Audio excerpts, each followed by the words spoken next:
can get with this, cause this is where it's at. You can get with this, or you can get with that.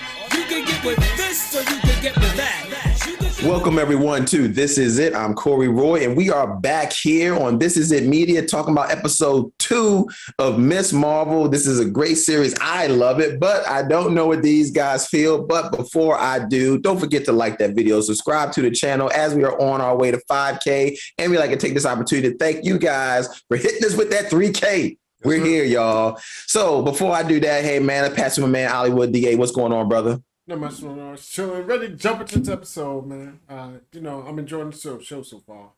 Yeah, Phenom, what's going on with you, bro? Yo, man. A very bright show. A lot of colors, yo. But we're going to go ahead and get into this, man. So let's just start this right off. Kamala shows up in school. She's feeling good. She's making her way through the hallways, bumping people up, dapping up people, all that, yada, yada, yada. Then, the girl that she saved, feeling good about herself. She's getting a lot of attention. She decides she wants to go ahead and throw a party. So Kamala and her friends, Zoe and Bruno, is like, yo, let's go to this party too. But before they go to the party, training montage. Here we go. Woo! So my bad, Corey. I just gotta say it. I love this montage, yo. Rocky did it to me, and now every time I see one, a training montage on top of that. Go ahead. That definitely was dope. I'm not even gonna lie, because Bruno's like, yo, we got to train for your powers. He's like, well, I can't show you now, but let's do it after school. And then we hit with the training montage, and there you go. You seeing her learning her powers, trying to figure them out, messing up, getting a little better feel for it. I want to stop right there, man. Hollywood, I know you love the training montages, man. What's you feeling about this opening, brother? Yo, I already said it, man. So I thought it was dope, man. I love it. Falling down, like, I just do little steps, and then like showing up, and then them testing out shit. As far as like the strength. She's like, yeah, I guess I'm not super strong. Like, no, you are right. Like, so just in general, everything that happened there was fun. I thought so too. I watched it. I had a smile on my face, so it was fun, man. Yeah, man. What about you, Phenom? What's your thoughts on this whole opening sequence and the training montage? I definitely like the training montage. I mean, it's necessary because, it kind of gave me Spider-Man feels. He was testing out his powers, his newfound powers. Another power she got, confidence, yo. I love seeing her come to school, like facing the people who, from the first episode was kind of like, not really bullying her, but like not paying her attention, thinking she was weird, but now she got confidence. One part that I know you kind of skipped over because you said they accepted the party. They wanted to go to the party. Yo, man, Bruno's about to be out, yo. Like he about to be friend zone really, really hard, yo, because she sees the new senior coming and she's like, yo. Yes. She likes him. That's correct. She bumps into Cameron in the hallway. He's a new senior in school, and she's smitten right from the beginning, man. And Bruno been there all along, but now all of a sudden he friend zone. He out left field somewhere, ain't getting no balls hit to him, and he is struggling right now. I just say got friend zone. Bruno been friend zoned. It just ain't no. But he didn't know it. He did. There you go. That's true. He thought he had a chance. That's true. I really love this sequence, man. I really enjoyed it. Just like you, Phenom, it gave me that Spider-Man vibes. Of course, it gives me the Rocky vibes of training to try to get better. You see how she's good at some things, not another, trying to figure out what her skills are. But Bruno does say one thing that I thought was very interesting. There's a line that Bruno says where he says, the bracelet is not giving you power, but it seems like it's unlocked something already within. So as the show goes on, we'll kind of start to get some touches on possibly what that is by the end of this episode, going into the third episode. I see why Bruno got accepted to Caltech, because that motherfucker had her whole body, the body temperature. I don't even know what it was. I don't know what it was either. He could sense the power. It was like the wrist. It came down to the middle. He was like, it's not even from the bracelet. It's from you. I was like, Bruno, what you got made, man? Yeah, this dude is a Tony Stark, yo. I was about to say, he got knock off Alexa, knock off people home. Now he got body scanners. Like, this dude is a genius. Yeah, for real, yo. Thermal scanner. That's what it is. Yo. Thermal scanner. Yeah, he's something like that. You can see why he got accepted into Caltech, man. But so Corey, then, is Bruno? Does he have? Does he turn into a superhero in any of the comics? That's a good question. I do not know. I started reading the Kamala Khan Miss Marvel comics about, I'm not even gonna lie, 3 years ago. Oh no, actually, oh my God, COVID. I'm lost track. 4 years ago, when she got introduced at a Comic-Con, and I was like, oh snap, who is this new, person? And that's because at that time it was 2017, and it was such a huge big deal. She had only been out 3 years, and that's when I started reading more about Miss Marvel comics. But I don't know the storyline all with Bruno. I know that from what I've heard, they do have some relationship. Yeah, I'm sure that. I mean, it's definitely a setup. It's definitely in the TV show for them to get together somehow. So, and those are her friends. Bruno and Nadia are her friends in the comics. They're there the whole time. And they set up a lot of Nadia that is in the comics, her being real active in the community. That's a very strong point in the comics that they really try to bring out in this episode. I could see them doing something with her in the future. Like somehow she gets something. Because Nadia, she breaking trends, breaking down walls, man. Barriers and this and that. She's running for the spot the mosque board, and all that type of stuff. And so I could definitely see them tying her into this somehow, some way. Yeah, absolutely. She's big on that in the comics. So then they go to the party. They're hype. Next thing you know, they don't know what's going on. Cameron, or I'm going to say his name right. Cameron jumps off the roof, splashed into the pool. They don't know it's him at first. So the dude comes out with his shirt off, glistening, all kind of crazy. She's mystified.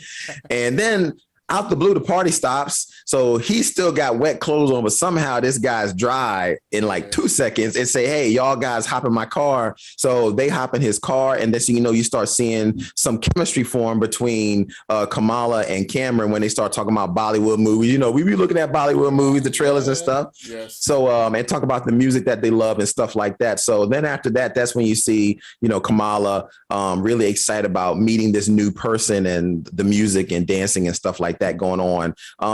Real quick though, what did you guys think about this one particular scene? Just this whole series of them meeting Cameron and them starting to have some type of connection. What were your guys' thoughts about that? Do you think anything was really going to pop off with them the way it did later in the episode, or did you think it's going to be a love interest that's going to fade? First of all, when they got to the party shut down because the Popo came. True, quick. But it really wasn't a real Popo. Yeah, it was DOPD, or I think that's what they call it. Yeah, so they scooped up Shorty while everybody else escaped. Right. At first, when I was thinking, I was looking, I'm like, what's Cameron's angle? Because he was fixated on Kamala the whole time. Yeah, and she's really was. I mean, like in the story, she's not nothing to look at. What I mean by that is she's not popular.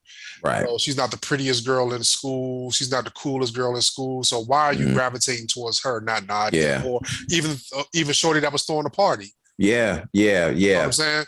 So that kind of threw my antennas went up with him. Good point. Good point. I never picked up on that. Until the end, where I was like, now this makes sense, or why he was so fixated on her. Before I get to you, Ali, I'm going to go into another scene. He meets Kamala, and then after that particular situation, Kamala is very enamored by him. She's thinking this is the God's gift to the world. And then from that, they go to school the next day, and she's having issues with her powers in school. But then she meets up with him after school. And then this whole situation goes down, but they're starting to get more interactive, and they're sitting at a local diner, and they're having, all this stuff going on. This gives more light to what you're actually saying, Phoenix, as far as why he was so fixated on her so early on. I didn't even think about all that. So back to you, Ali. What do you think about this whole situation with Cameron? Did you think early on, like Phoenix thought, that he was fixated on Kamala out the blue? I just thought they had a little connection. I mean, they had a lot of things in common. I mean, so she finally she's in New Jersey, so all the other kids, how can I say this? It's like when you in a certain group, you just grow up with these dudes or these girls and dudes, whatever. It's like whatever. Your community? Your community. Yeah. Those people that you can relate to, but it's at the same time, it's like, yo, I'm not trying to deal with these motherfuckers. Like, Yeah, yeah. their mamas all know each other, their aunts all like boom. So as soon as you get like a fresh face and he has some same interests, like you meet a new girl, Yeah. and she like this, and it's not and that Right. like I don't want to say closed off group because they're definitely not closed off, but like Mm-hmm. that community, that tight knit community, you Mm-hmm. just want to get out of there, So Yeah. I didn't. Yeah. I thought something was. I mean, it's TV. You just thought it was a connection. I honestly, But I never picked up on the fact that I mean, I he knew was some was. eyeing her. I thought it was maybe a connection, but I knew you make a some was good gonna point. be up though, just because it's TV. I mean, like Yeah. the new kid in town. All Mm-hmm. of a sudden, like I mean, that's all. I thought he was But evil. but I will say, You thought he was a bad guy. Yeah. when her They do brother that sometimes. when her brother showed up at the cafe, I was like, oh, he got him a sister. You got a sister. I Yeah, we're gonna get to let's go ahead and get into I that. ain't What mad at y'all think that. about that? I mean, no, I ain't mad at it at all. You know what I'm saying? Yeah, because we never see her in the first episode. They talk about it, Yeah, and it's he's at very- the diner with Cameron. And right after that, before that, they meet up to go to school. They go driving together. Then he sit at a local diner. Then he bump into her brother and his fiance, which is a sister. And then they make up a lie that Cameron is a distant cousin and XYZ. And of course, they somehow get out of that one. She's a sister, man. The And fiance knew what was up though. She had that face like, oh, like. Yeah. But she for knew real, exactly what was up. But I didn't understand. I will say that I didn't understand that why she's hiding. Just because it made it seem like the first episode that the brother was cool. Yeah. Like, Yeah. he wasn't as what I'm saying, uptight as the parents True. or what have you. Yeah, I mean, maybe she shouldn't be out on a quote unquote date, but it's the I middle think of the she day was- in a diner. I was like, come on, like you ain't gotta do all that. Yeah, I think she was worried about it getting back to her parents. I think that's what it was. At least that's what I'm assuming. Phenom, what did you think about the whole situation with him at the diner, him with the sister hiding it from the brother? And yeah, go ahead. I mean, she shouldn't have been worried about her brother. She should have been worried about Bruno. Because forget when they was in the car, Bruno was was dirty macking, yo. He's like, yo, I could take you for a drive. You're like, hey, did you just wreck a car, yo? And then he kept interjecting into their conversations, yo. I mean, if I was Bruno, yo, I'd tell her mama, yo. Yeah, that's right. We forgot about that, man. Bruno was put in the friend zone, and then Bruno was dirty macking, yo. Dirty macking. Dirty macking, yo. He was, yo. He was. He was sitting all uncomfortable. That's what I was laughing at. Like, yo, it's 3, yo. Why? He was all up, like,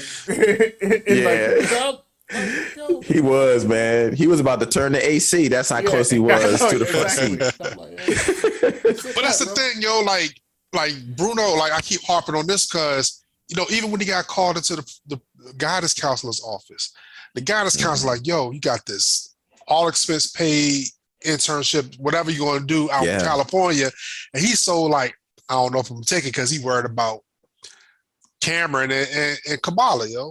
You know what I'm saying? Instead of focusing on like this is a good opportunity for me, he didn't even think in that way. He so fixated on her. He's about to throw his life away over somebody who's not even interested in him in that way.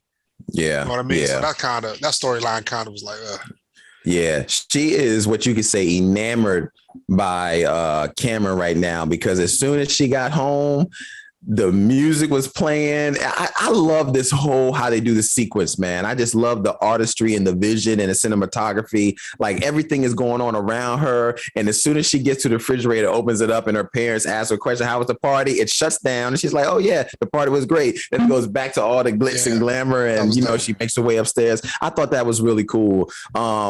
We get to more of the meat and potatoes of this episode, which is the situation about her powers and where her powers are originating from. So there's a history lesson that is given at dinner when they finally are at dinner. So it's Kamala with all her parents and her brother with the fiance, of course, they're all there.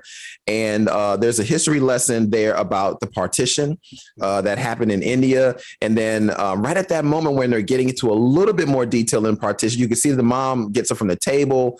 So it looks like she has some regret about it. And then Kamala immediately goes into a spell, passes out, and they try to wake her back up. So then Kamala's like, yo, something is really going on. So then she calls her nanny about the bangle, and she doesn't really tell her anything about it. So at this particular point, you guys, before we get into the the last segment of this particular episode. What are you guys' thoughts about the whole thing that is leading up with this partition, her passing out, and the aunt really not giving an explanation of what that bangle really means? Because Kamala is thinking that something fishy is going on with this, and she needs to have an understanding of what's going on. Phenom, I'll go with you first. She was like, the mother was acting real shady when, at the table when they were talking about, the partition, what happened. Yeah. And then essentially, I guess her mother shamed the family. Yeah, that's what they're saying. It was her grandmother. Great grandmother or I something thought like the that. great grandmother was the one she called. No, that was her grandma. I don't know. Her grandma, I'll tell you, her grandma, the story is her grandma disappeared and came back. Her grandma was the young girl that came back, and they said, how did she get back? She said she followed the stars. Yeah.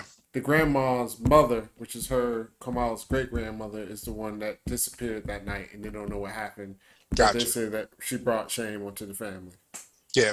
So I mean, and the mother, instead of keeping it a buck with her child, with any kid who's interested and who's smart, they're gonna do some research. They're gonna start asking questions. Yeah. You know what I'm saying? They were asking, when they went to the E Mubak, she was asking questions there too. And the people around, the gossipy people, they were saying, well, your grandmother did this, she had an affair, or she killed somebody.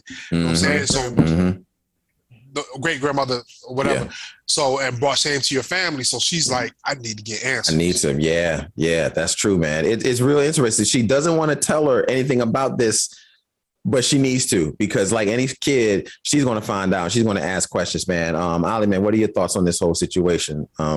Yeah, I mean, it just goes to insight, and I mean, this happens in all cultures. So trust me, black folks got a couple uncles you can't mention their names. This and that, you know what I'm saying? Yeah. People you don't talk about, yeah. People you don't talk about. It's a couple of don't leave your kids around him. Touch babysit, hell no.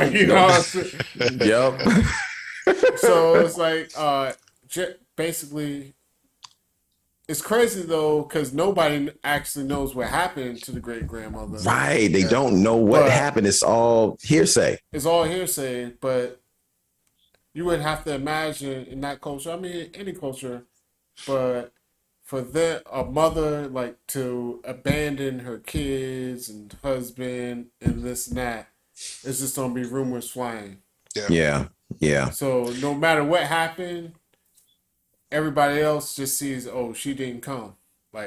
She didn't show up to the train. We was gonna be at the train at 5 o'clock. And she wasn't on that train. She dipped out in their heads. Yeah. So of course we know it's gonna be more to the story than that. But in their heads, she abandoned them. So once you abandon them, the rumors. Yeah, the rumors going to fly then. Fly. Yeah. And they are definitely flying out, because at this moment, this is where the meat of the episode is where now we're getting to more of Kamala's. This is all Kamala's origin story. So now she's at Eid, a festival event that is being done. Eid. And she's asking. Yeah, Eid. Eid means feast, festival, holiday. There you go. Yeah. There you go. All right. There you go. So then she starts asking people there more questions about her great grandmother, and they all say the same thing. Rumors flying out. She killed somebody. She had 15,000 affairs. She's a spy. I mean, everything you could have thought of that they were saying. And right at this moment, you have a kid who goes to the top of a building to take a selfie, and he slips and falls and winds up dangling from a curtain outside the window. And this is when Kamala saves him from falling. And after she saves him from falling, she does the infamous, the famous Black Widow pose after she saves him from falling, because she's such a fangirl. She does the pose. Then the bangle lights up, and she sees a vision of a woman reaching out to her, and she loses focus. And then the boy starts to fall again, but she does save him before he winds up hitting the ground, and he kind of lands on a car. And right after that, this is all happening at the same time. So right after that, she leaves the scene really quickly. And then the DODC comes after her. And then Cameron pulls up immediately as she's trying to get away from them, and pulls her up, and she hops in the car with him, and she takes off her mask, what I was kind of surprised by. And a voice from the back says, "I'm finally happy to meet you." And Cameron says, "Hello, meet my mom." And it's the lady in the back seat that she had the vision of at the top when she was saving the boy. So I'm going to go to Phoenix first. Phoenix, what is your whole thoughts about this ending scene? Just real, give me a wrap up on your whole thoughts of this. Where she get her uniform from, yo? That was the only issue I had. I'm like, yo. I thought that too. She looked up. I'm like, then she come out from behind on top of the building, her full get up, yo. I'm like, all right. Lazy writing, but I'm with it. So she saves the kid. The kid ends up getting hurt a little bit because she's still shaky with the powers. Yeah. Obviously, Cameron was kind of in the area, spying on her, keeping tabs on her, so he's able to save her, what have you. I really want to know what's going on with Shorty in the back, yo. Who is she? That's what I want to know. I mean, because she showed herself to her, so she's.